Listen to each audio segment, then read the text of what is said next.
Hello, welcome to VMC. Summer is here and I know that we all love spending time by the water, but there can be a hidden danger lurking. I'm Dr. M. Join me today as we discuss blue-green algae and what you need to know about it in order to keep your pets as safe as possible. Join me, you'll learn something today.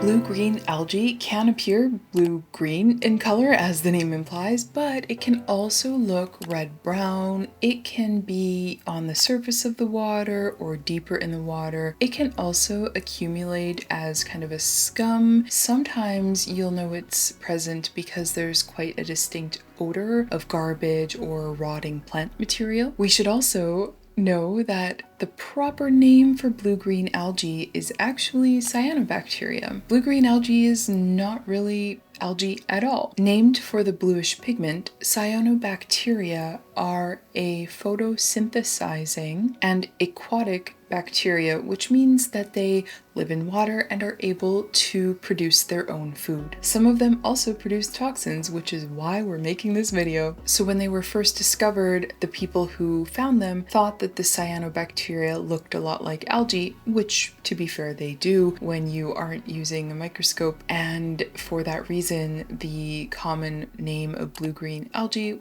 was born, and a lot of people still use that to this day. Cyanobacteria are present all over North America, and they're more likely to be found when the weather has been hot and there hasn't been rain for a while. It's also more likely that you will find cyanobacteria in more still bodies of water. That could be ponds or lakes. It could also be things like puddles or bird baths. You can find cyanobacteria in moving water as well. It'll usually be in kind of a quiet area of that water. It's just less common in moving waters. Overgrowth of these bacteria, referred to as a bloom, generally occur late summer, early fall, and their growing season will be longer in more temperate climates. Nutrient-rich water are also more likely to develop cyanobacteria, as the bacteria will use those nutrients in order to overgrow. So places where there might be livestock near the water or where fertilizer runs off into the water, those places will have a higher chance of developing cyanobacteria overgrowth. I did want to make a note that these cyanobacteria can grow in any size of a body of water. It might be a fountain or a pond at your house,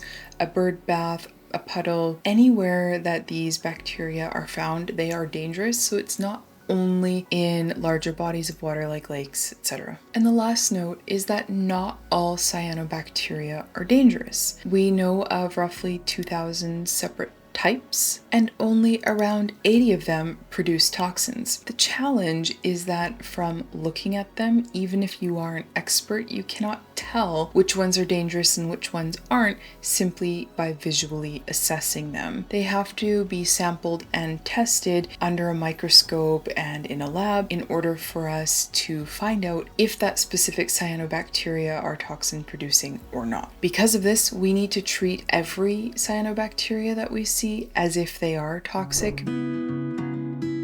Next, let's cover a little bit more about the dangers of blue-green algae. So all animals are susceptible to the toxins that are produced. Humans, birds, mammals, livestock, cats, dogs, all animals are susceptible. However, we tend not to see very many cases in cats because they are quite fussy about the water they drink. They tend to swim less, and so they tend to have fewer cases. We tend to see a lot more cases in dogs. So the toxin from cyanobacteria enters the body when the animal ingests it. They might be drinking it or they might be grooming themselves. Either way, they can ingest the toxin, and that's when it will start to impact them. There are 3 different subtypes of toxins that are produced by cyanobacteria. There are some that affect the nervous system called neurotoxins. There are some that affect the liver called hepatotoxins, and there are others that affect the skin called dermatotoxins. Cyanobacteria blooms can happen quickly. like even overnight. And if it's been windy, then that can push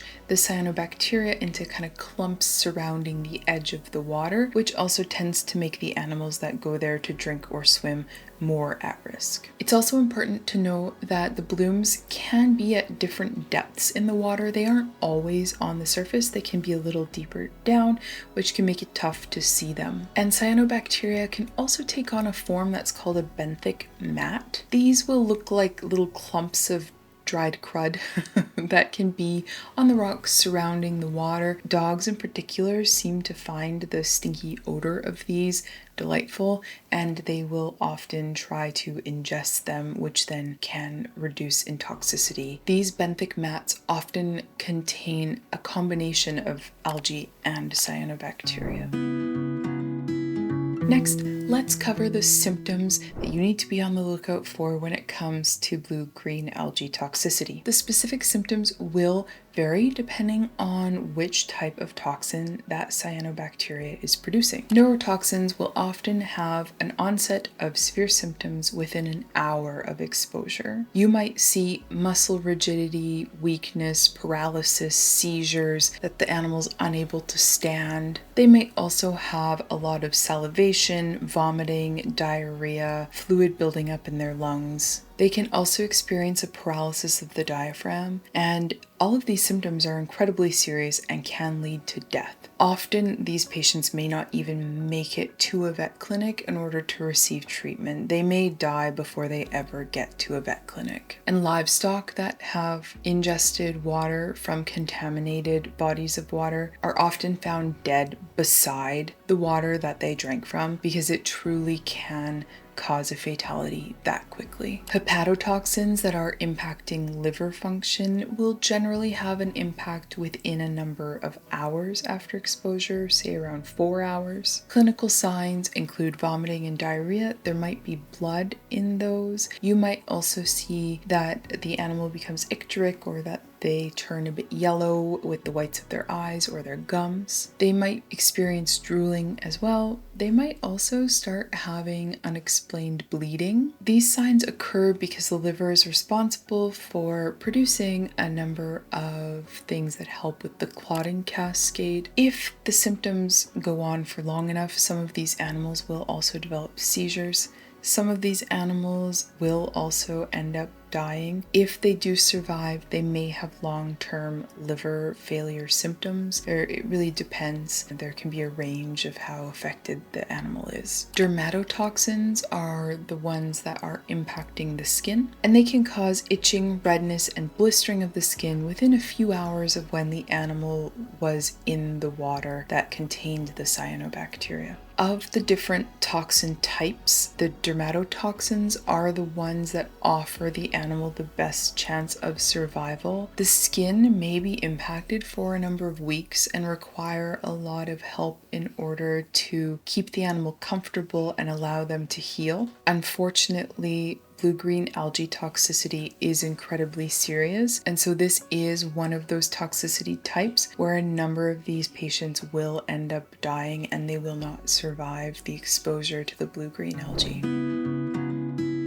I wanted to do this video at this time of year because we are heading into the end of summer, and every year around this time we start to get some news articles where a number of different dogs will end up dying after exposure to cyanobacteria in water, and I hate to see it, and I hate to have to deal with any patients that come into the clinic. So I thought if we could cover some tips on prevention, that we should. There is no cure for these toxins. There is only supportive care after exposure. So the best chance that you have is to prevent your pets from being exposed in the first place. And we should approach this in a multi-pronged sort of a way. First, you should always be visually on the lookout for any blooms that you might see, or those benthic mats that we were discussing earlier. You should also be aware of any odors that you might come across. And of course, if you see any blue-green algae, then you need to avoid that water, because there's no way to visually tell which ones are producing toxins and which ones are not. not. You should also check for local advisories. Some places will hang signs,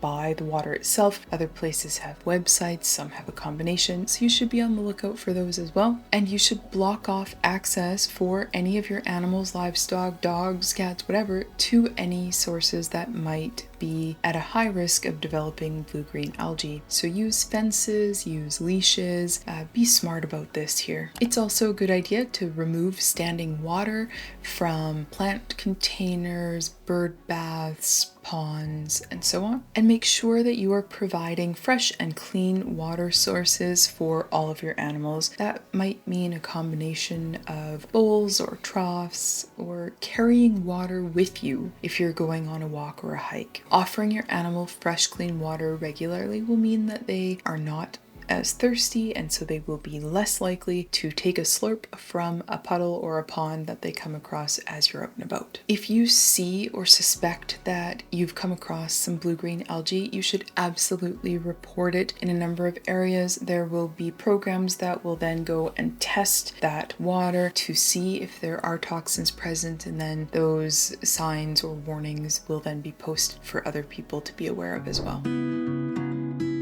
Now let's say you've done all the above, you did your very best to prevent an exposure to your animals, but the worst case has happened and your animal has been exposed to blue-green algae. What do you do next? Well, the very, very first thing to do is rinse your animal off with clean water as best as you can, as fast as you can. This is because even licking contaminated water off of their own fur can be enough that can cause fatalities in some animals. And I cannot overemphasize this, but then it is absolutely critical that you seek emergency veterinary care immediately. Do not hesitate, do not wait for symptoms to start. Get yourself on the way to the vet clinic right away, as fast as is safely possible. If you call the clinic while you're on the way, let them know when you're expecting you will arrive. Let them know if your animal has any symptoms at that point. That will help them to be prepared for when you get there, and let them know that you are on the way. Now, the initial diagnosis we really make off of the symptoms that the animal presents with and the history of whether they've just recently been in any water. We may go back and have that water tested to confirm our diagnosis, but we do use the history and clinical symptoms as a jumping off point to start treating these animals, because it is so serious and impacts them so quickly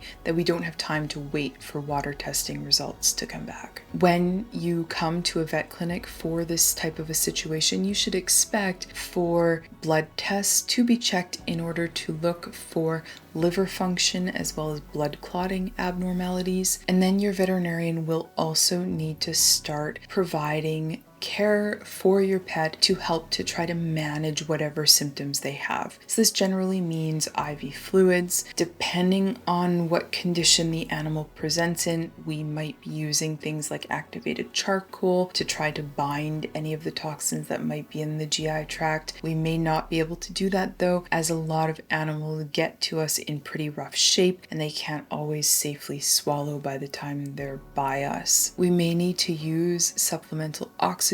We might need to give blood transfusions. We might need medications to control muscle rigidity or seizure activity. It will depend on how your animal presents and what symptoms they're dealing with. The treatment plan could include a lot of different things. Just know that it is all in an attempt to decrease whatever symptoms that your animal has. This is because there is no antidote for cyanotoxins. All we have is supportive care. Often the treatment is very intensive and it can last for a long period of time in order to get them through the toxin that they are dealing with. Some animals will still go into shock or respiratory arrest or end up dying. Unfortunately, the prognosis is not fantastic unless your animal was exposed to a dermatotoxin, the toxins that only impact the skin while they still need treatment and can really be quite painful for the animal. They do have a better likelihood of your animal surviving compared to the hepatotoxins and the neurotoxins. Those ones have a poor guarded prognosis. We really do need to focus on prevention here because cyanobacteria toxicity is often devastating and has bad outcomes for our patients. In order to give your animal the best chance of survival possible, we must start treatment as soon as is possible. I cannot overstate that either. If something happens where prevention was not successful, the earlier we start treatment, the better it is for the animal. If you have a topic you'd like me to cover in a future video, please leave that down below. I do love to hear from you and put out a new video most Fridays, so I look forward to seeing you in the next one. Bye! The earlier we start treatment, the better it is for the animal.